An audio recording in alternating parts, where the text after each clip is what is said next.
Welcome to Movie Shortens. Follow us today to a 2007 British fictional heist movie called Flawless. Before we start, be aware, there are spoilers. As our story begins, we see a hand forging in the mud and finding what appears to be gemstones. The gemstones are in fact uncut diamonds. Now, we see the busy city of London and an elderly lady called Laura Quinn sitting in a cafe as her guest arrives. A young newspaper reporter by the name of Cassie, who hopes to write a story about Laura. As they talk, Laura produces a diamond of 168 carats and has 58 facets. Cassie is amazed and picks up the diamond as Laura begins to tell the story of how she stole the diamond from the London Diamond Company. When Laura tells her story, we go back to 1960 in London. Laura, a young businesswoman, is entering the building of the London Diamond Corporation, where she works as a manager in a male-dominated company. She says hi to an elderly cleaner called Mr. Hobbs.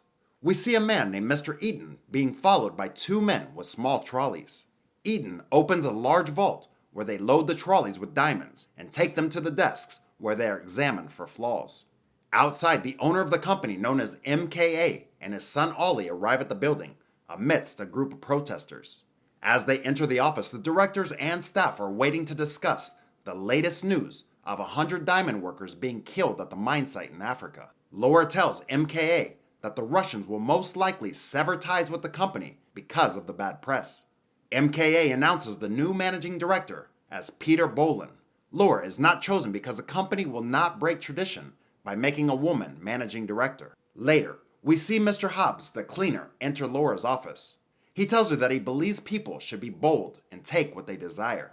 Laura signs out of the building, the last to leave as usual. In the hallway the following day, Laura meets a man named Harold Reynolds, who she met at Oxford University.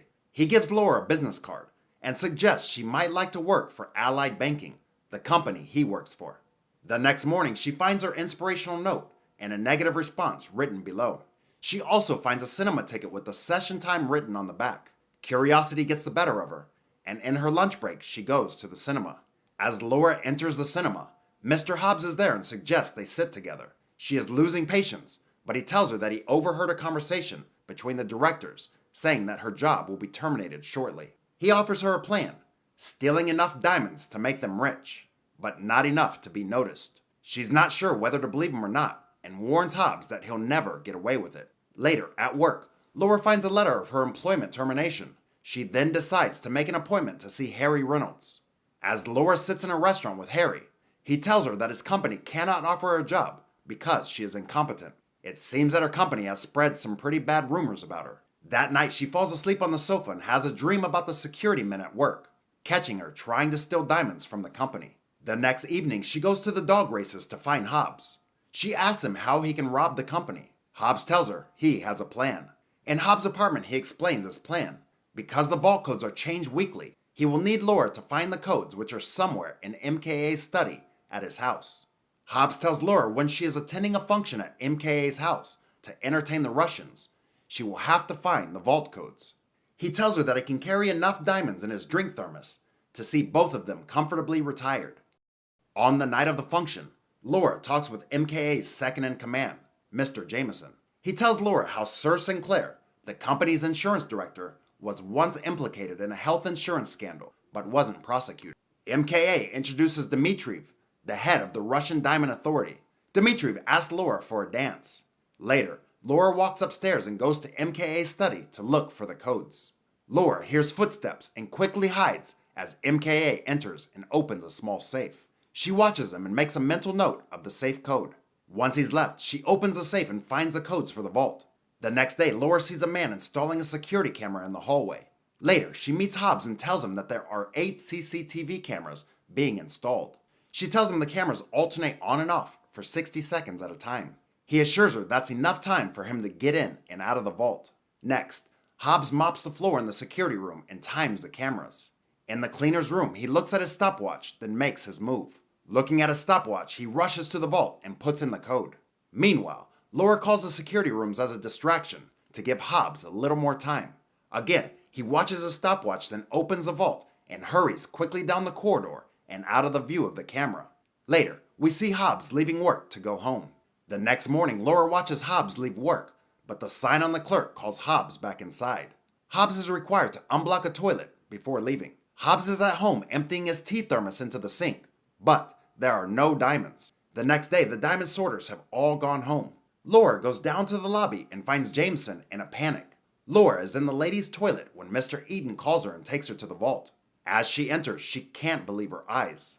The vault is empty. Mr. Eden is showing a man named Finch the building plans and tells him the only way into the vault is by the door.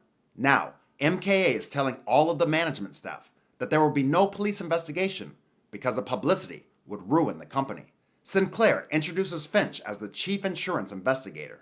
Laura sees Hobbs in the lobby, but he reassures her everything is okay. Later, Laura goes to MKA's office. We see a man called Boyle giving a letter to MKA regarding the purchase of some inventory. Apparently, Boyle is unaware of his client's identity and the contents of the inventory. Boyle is called out for a phone call. While he is out, MKA reads the letter, which states that the diamonds can be bought back for 100 million pounds. Before leaving, Boyle hands a small package to MKA, and then he leaves. MKA opens a package which contains a huge diamond known as the South African Star. Later, Finch asks Laura some questions and notices that she's nervous. The next morning, Laura suggests to Jameson that she works with Finch to help him with the investigations. Laura finds Finch and they go down to the vault together. He tells her that the CCTV cameras are not so secure because of a 60-second time gap. Finch tells her there was no forced entry. She suggests that the thief must have known the combination. We see Sinclair offer MKA a check for 5 million pounds to buy enough diamonds to keep trading, but MKA wants the diamonds back now. When Finch suggests that MKA's son, Ollie, may have been involved, MKA loses his temper and threatens to ruin Sinclair if he doesn't pay the ransom. Now, we see Hobbs in an underground canal, and Laura tells him they should give the diamonds back and make a deal. But he tells her if she does this, they will go to jail. We see Laura looking at the plans of the building when Finch comes in to take her fingerprint, just as a formality. He then asks her to accompany him while he questions Hobbs. While Finch questions Hobbs, a man comes in and calls Finch away. Before Hobbs leaves the office, Laura tells him they'll have to negotiate or go to jail. He tells her his cause is worth 100 lifetimes in jail.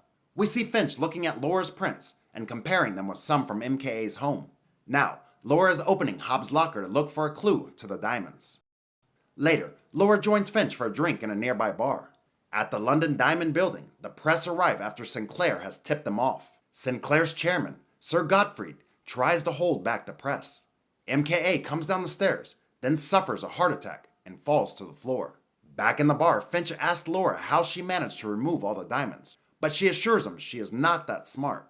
Just then, Finch is told of MKA's heart attack, and he leaves. In the ladies' toilets, Laura drops a diamond from her earring in the sink's drain. She removes the pipe underneath, and suddenly she realizes how Hobbs must have removed the diamonds. Laura takes a torch and enters the underground drain system. As she walks through the tunnels, Hobbs appears with a torch. When she threatens to turn him in, he points a gun at her and tells her she's staying. She knocks the gun from his hand, then runs through the tunnel, but trips and falls, then sees a huge diamond on the floor, which she puts in her pocket. Hobbs tells Laura how his wife's cancer could have been removed, but the insurance company made her wait too long for the surgery. By then, the cancer was too aggressive. Sinclair was the insurance chairman at the time, who postponed the surgery. So Laura realizes that Hobbs is getting his revenge on Sinclair. Hobbs tells Laura Sinclair took the one thing he truly loved. Godfrey tells Sinclair he has agreed to pay the ransom of 100 million pounds. Sinclair goes to his office and shoots himself. Laura tells Hobbs how she dropped her diamond in the sink, and then she figured it out. Now we see a flashback when Hobbs was taking all the diamonds in his work trolley at intervals to his workroom. Ollie receives word that the ransom was deposited into the account, but the note from Boyle showing the location of the diamonds is blank. We see how Hobbs emptied the diamonds down the sink then. The South African Star was actually in the bottom of the toilet Hobbs was asked to clean. Now, Hobbs points a gun at Laura and pulls the trigger. To his surprise, the gun was never loaded. He tells her it doesn't matter now because the money will have been paid. He turns off his torch and walks away. Laura walks down the tunnel and looks around the corner. There are all the diamonds piled high at the end of the drain. Now we see men carrying boxes of diamonds out of the underground tunnel, while Laura sits on the steps wrapped in a blanket. Finch tells her he has lost his 5% finder's fee because she found the diamonds. Laura is about to make an admission, but Finch stops her. He says he would hate to see her spend the rest of her life behind bars. He says goodbye and leaves. She remembers the large diamond in her pocket, but she decides to keep it. We see Ollie telling the press that the diamonds were not stolen, then allows them to photograph all the diamonds inside the vault.